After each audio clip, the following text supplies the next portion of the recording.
And we are to 28 days until my nephew's wedding. And the count is a little funny because it's actually exactly 4 weeks from yesterday, but then the wedding day is the countdown to day one.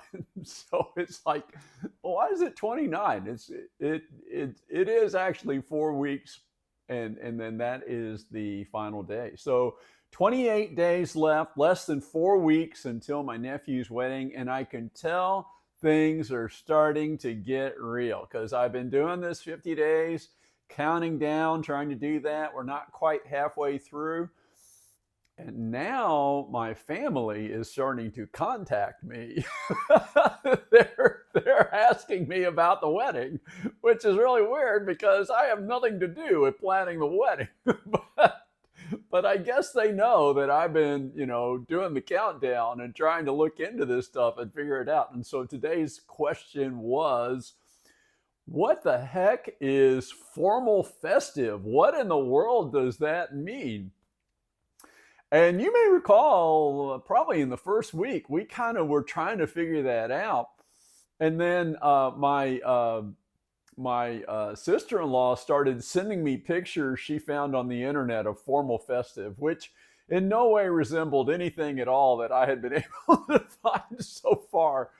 But but so I'm like, I don't know, but here's what I think I do know. One, it appears that this wedding is going to be seaside. I think that we are going to be seaside. I don't know if we're actually on the beach or there's sort of a plaza. There's like a event building, but there's like an outdoor plaza, and I am betting it's going to be on that outdoor plaza. There's also a beach. It's a little hard to tell from the pictures I have much about that beach. I can't tell if it's a sandy beach or it's a coral beach or a rock beach. I'm just not really certain. And so I'm like, here's what I know. It appears to me that we are going to be seaside. And it is in pretty much first day of summer. So in Portugal, so it's probably going to be warm.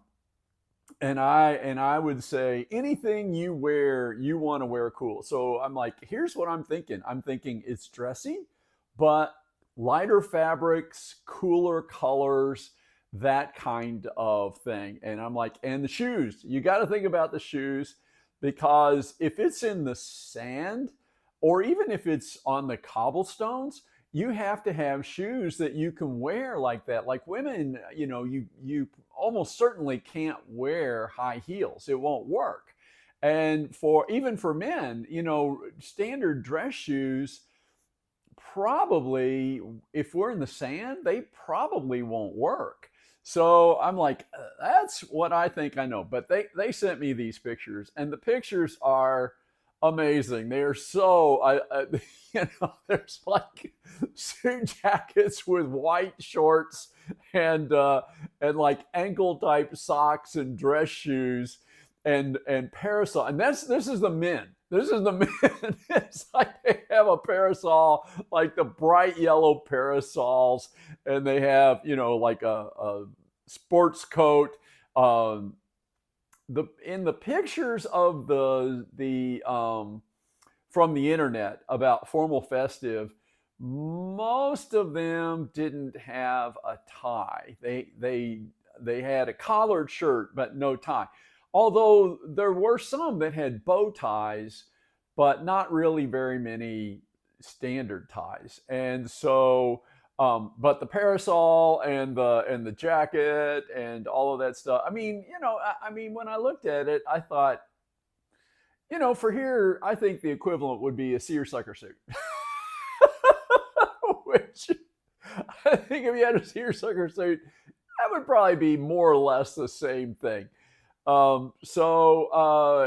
Things are starting to get real because all at once people are realizing, like, wow, this is in 4 weeks and we got to get going here. And so I'm thinking about that too. And I mentioned this, I think I mentioned it both yesterday and the day before.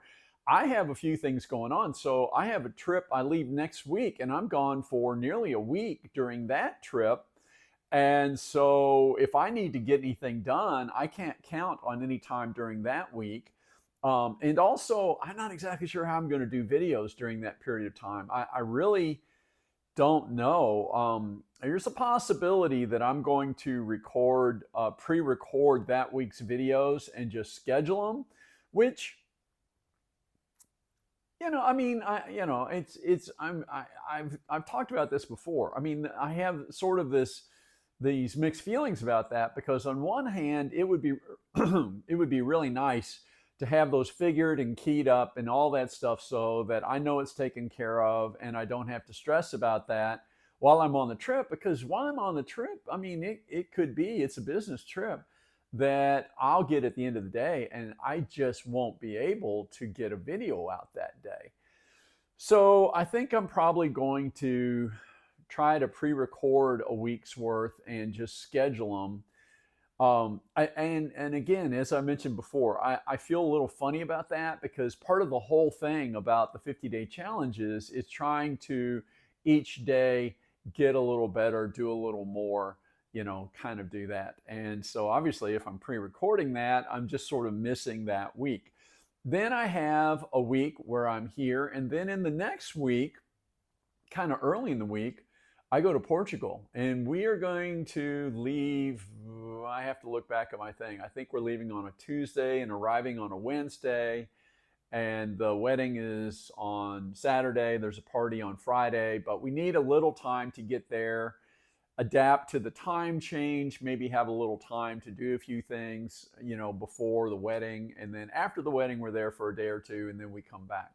So it's going to be busy that way too. Is that we'll be going to the wedding, and again, I fully think and expect that I'm going to be able to do some videos there. But when you're traveling and you're on vacation, and there's other people and other people's schedules involved and things like that,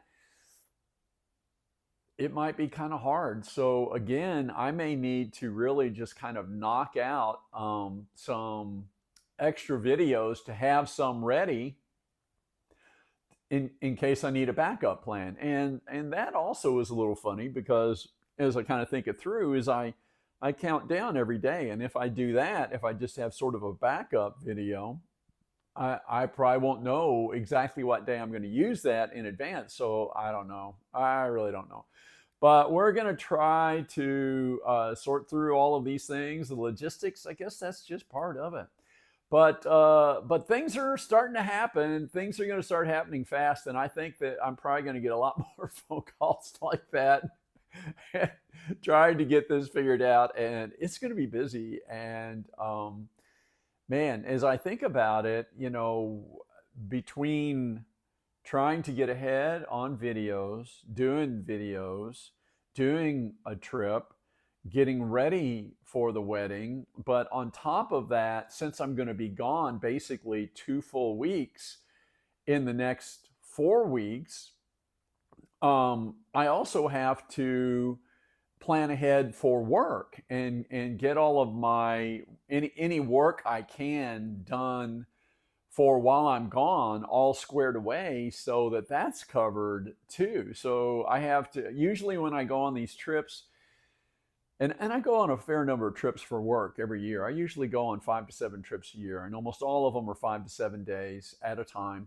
And I usually have to plan ahead and get as far ahead as I can before I leave. But even when I do that, and then while I'm gone, I do try to keep up, but you just can't completely do it. And when I come back, it's usually a couple of days at least to get caught back up. And so I'm going to have that happen twice in 4 weeks. So it's about to get super busy, but there's a lot to do.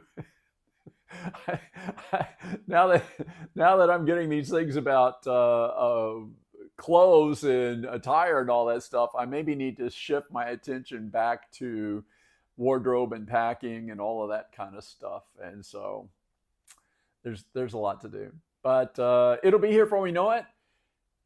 That finishes day 28. So if you're just now following along and you're like saying, what the heck are you talking about? My nephew is getting married in Porto, Portugal in less than 4 weeks. And we're going there. I'm trying to learn a little Portuguese. I'm trying to lose a little weight. I'm trying to get a little sun so I'm not so pale. I'm trying to figure out clothes. I'm trying, and so there's a lot going on. So it's a lot. Anyway, and I keep forgetting to do this, but we're going to do this. Dadgummit, we're going to do this tonight. Our Portuguese phrase of the day, pra caramba, pra caramba. And so I this is really awesome. So here we go. Let me say this. Here's a great way to emphasize how off the chart something is. Pra caramba. It's usually used at the end of a sentence to exaggerate something. Use this phrase instead of putting muito or bem in front of the same word. So take the classic phrase, e boa pra caramba. Boa means good, pra caramba, after it means, instead of being good, it's amazing. E boa pra caramba. E boa pra caramba. I'm not saying that right. You don't pronounce the R's the way we pronounce R's. The Portuguese R is very different. It's almost like an H. It's almost like an H. So I'm not getting that quite right. Here we go. Engraçado means funny. Engraçado means funny. And so, engraçado pra caramba means hilarious. Muito frio means very cold. So, frio pra caramba means really, really cold. So, that's one thing. In fact, you should just say that at the end of a sentence. Anytime that you want to, just kind of really emphasize something, I encourage you to say pra caramba at the end of it and let people know that it's really, really, really that way. So that's it, my friends. Maybe you'll be back tomorrow for day 27. If you like these, you can share them, and maybe you can like it with me, and maybe even subscribe. I am doing 50-day challenges. There's probably a link to them, and you can follow along with us. And that's it. Have a great day, and maybe I'll see you tomorrow. Take care. Bye.